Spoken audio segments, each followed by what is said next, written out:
저는 간혹 아직 마케팅을 시작하지 않은 원장님을 만나면 내부에서 비용을 크게 들이지 않고 한번 해보시면 어떠냐라고 제안을 드리는데요. 그때마다 굉장히 부담스러워 하신다는 걸 알 수 있었어요. 물론 다양한 이유에서 부담스러울 수 있지만 그 중에 가장 큰 게 의료법을 혹시라도 내가 위반을 해서 병원에 영업정지를 당하면 어떡하냐 하는 걱정을 하시는 경우를 종종 보게 되더라고요.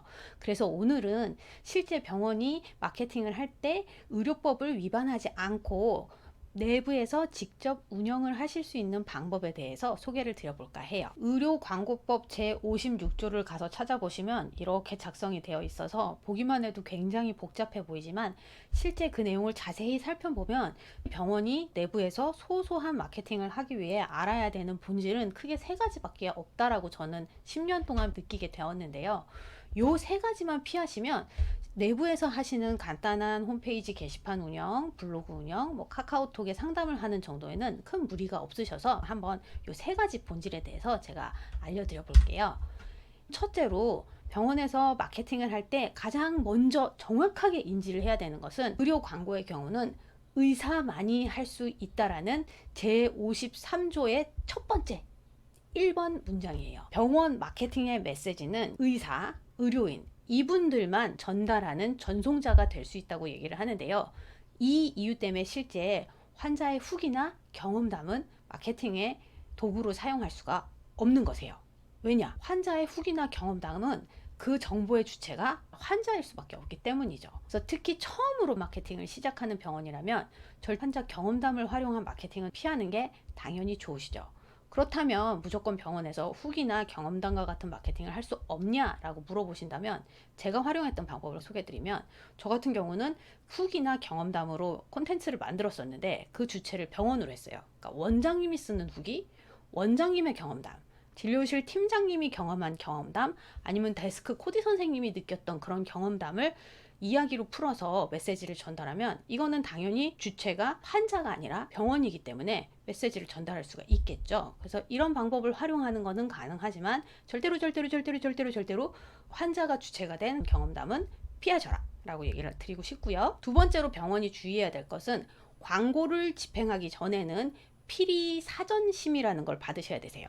그러니까 사전 심의를 받아야 된다는 건 뭐냐면 병원이 집행하는 광고의 경우에는 사전 심의를 통해서 그 메시지의 내용에 문제가 있는지 없는지를 미리 파악을 하겠다는 건데 이렇게 사전 심의 제도가 생기니까 병원들은 일단 무서워하시는 거죠. 사전 심의를 받지 않으면 광고를 못 한대. 그럼 나는 광고를 못 하는 건가?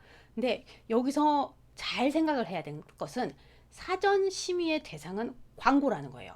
광고를 집행할 때만 사전 심의가 필요하다는 건데 이거를 혼돈하시는 가장 큰 이유 중에 하나는 광고에 대한 정의가 명확하지 않기 때문인 것 같아요. 광고라는 것은 우리가 만든 어떤 컨텐츠를 고객, 우리의 입장에서 이제 환자죠. 환자분한테 전달하는 과정에서 이 전달하는 과정에서 매체 비용을 지불을 해야 광고가 돼요. 네이버의 파워링크에 돈을 지불하고 메시지를 송출을 했다. 그럼 광고죠.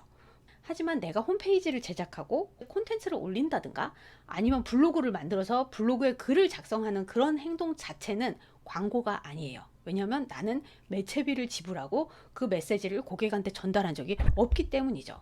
이 경우에는 당연히 사전심의 대상이 아닐 수밖에 없어요. 그렇기 때문에 만약에 병원에서 처음으로 마케팅을 시작한다고 하면 이런 매체비를 지불하고 하는 광고를 하지 않고 일단 연습 삼아 홈페이지 게시판에 글을 작성한다든가 블로그를 운영하는 등의 사전심의 대상이 아닌 마케팅을 먼저 연습해 보시는 것도 매우 좋은 방법이 될 수 있으세요.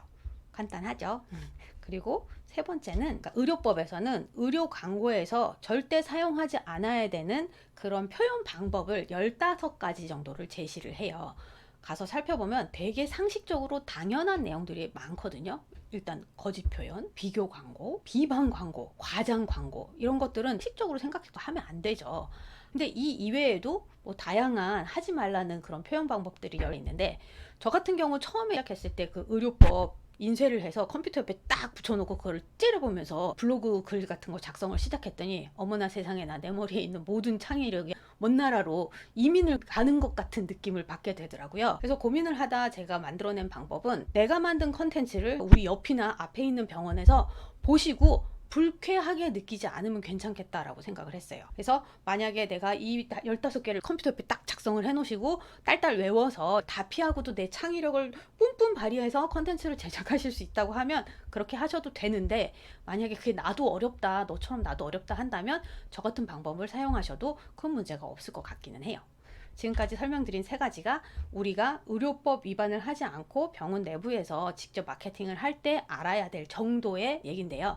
다시 한번 설명을 해드릴게요. 첫째로는 우리가 만드는 메시지의 주체는 기필코 병원이어야 돼요. 원장님이나 뭐 실장님이나 진료실 스텝, 물론 대행사를 활용해서 대행사가 저희의 메시지를 대신 작성하고 콘텐츠를 노출시켜 줄 수는 있지만 항상 그 주체는 나여야 한다는 걸 외우셔야 되고요.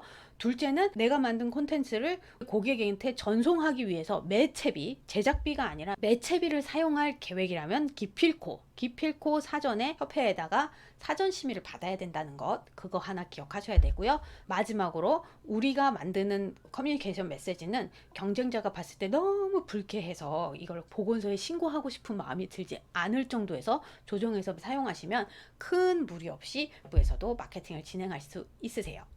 지금까지 제가 설명드린 이 세 가지만 잘 기억을 하시면 비용을 많이 들이지 않고 이야기를 소소하게 전달하는 걸로도 마케팅 효과를 보실 수 있을 거라고 저는 생각하기 때문에 한번 시도해 보시고요. 만약에 그런 과정에서 뭐 궁금한 게 있으면 댓글로 남겨주시면 제가 그거에 대해서 답변을 다시 한번 드리도록 하겠습니다.